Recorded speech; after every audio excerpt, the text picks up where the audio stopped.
پہلی بات کہ کیا صحابہ نے منایا، اس کا جواب سنی اور یاد کر لو۔ ان سے پوچھنا کہ قرآن میں، حدیث میں، فقہ کی کسی کتاب میں یا تمہارے ملا کی کسی کتاب میں یہ قانون لکھا ہوا ہے کہ وہی کام کرنا ہے جو صحابی نے کیا؟ اگر یہ قانون ہے، دلیل ہے تمہاری کہ وہی کام کرنا ہے جو صحابی نے کیا، دوسرا نہیں کیا جا سکتا، تو یہ کسی کتاب میں لکھا ہوا دکھاؤ۔ قرآن میں دکھا دو، حدیث میں دکھا دو، فقہ کی کتابوں میں دکھا دو۔ نہیں تم اپنے ملا کی کتاب میں دکھا دو، مگر نہیں دکھا سکتے کیونکہ یہ کوئی قانون اونچی تو جب یہ قانون یا دلیل نہیں ہے تو میلاد کے موقع پر پیش کرنے کی ضرورت کیوں آئی؟ کیا صحابہ نے حج کے سوا کوئی اجتماع کیا؟ پوچھ رہا ہوں، رائے میں، مرید کے میں، کہیں اور حج کے سوا کوئی اجتماع کیا؟ سیرت النبی کے جلسے کیے؟ یہ جس طرح تم لوگوں نے مدرسے بنائے ہوئے، اس طرح کے مدرسے صحابہ نے بنائے؟ حدیث کی کتابیں اس طرح، فقہ کی کتابیں ان میں باب لگے ہوئے، یہ صحابہ نے کیے؟ قرآن کریم جس طرح آج چھپا ہوا رنگین کاغذ پر، چکنے کاغذ پر ملتا، کیا صحابہ کے زمانے میں ایسا تھا؟ اس پہ زیر زبریں تھیں، رکوع لگے ہوئے تھے؟ یہ سارے کام صحابیوں نے نہیں کیے۔ دستار بندی کے جلسے، ختم بخاری، ریلی نکالنا، یہ صحابیوں نے کیے۔ اپنے دارالعلوم کا 100 سالہ اور 20 سال کے بعد 150 سالہ جشن منانا، گنتی بھی نہیں آتی۔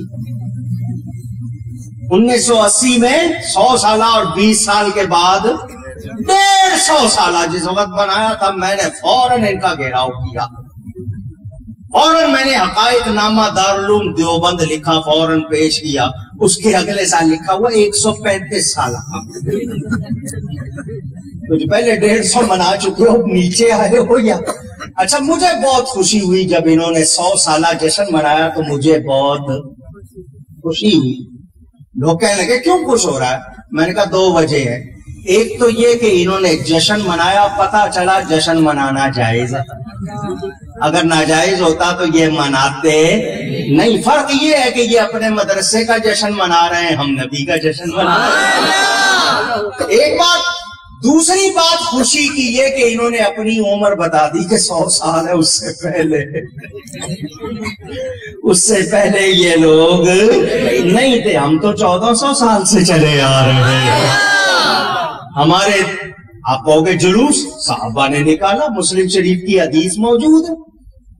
اچھا، یہ کہتے ہیں جی تاریخ وفات 12 ہے، تاریخ ولادت 9 ہے۔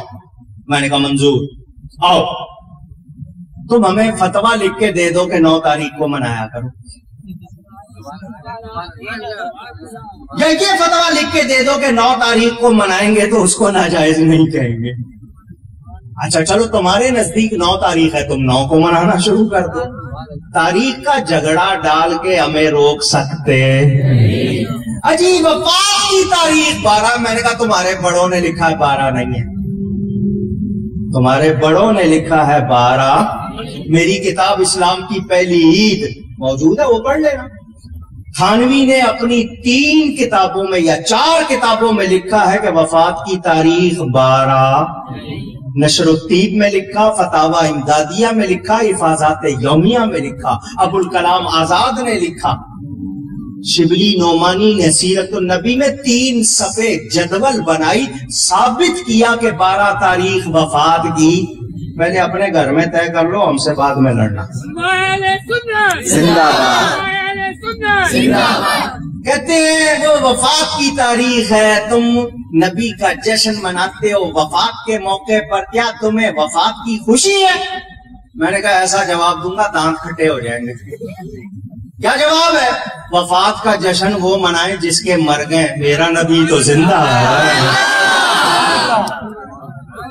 اور حیاتی مماتی تو ان میں بھی ہیں، آپ کو شاید پتا نہیں ہے، ان میں بھی حیاتی مماتی، جو حیاتی ہیں وہ مماتی کو کافر کہتے ہیں، جو مماتی ہیں وہ حیاتی کو، ان میں بھی ہیں، آپ کو پتا نہیں ہے۔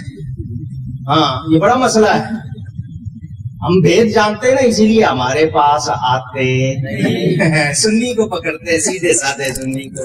ادھر دیکھنا 12 تاریخ وفات کی تھی, حضرت فاطمہ رو رہی تھی, صحابہ کا غم سے برا حال تھا, تو نے قمقمے لگائے, وہ سادہ آدمی ڈر جاتا, بیچارے کو پتا ہمت ہے تو میرے سامنے آنا, ماں کا دودھ دیا ہے.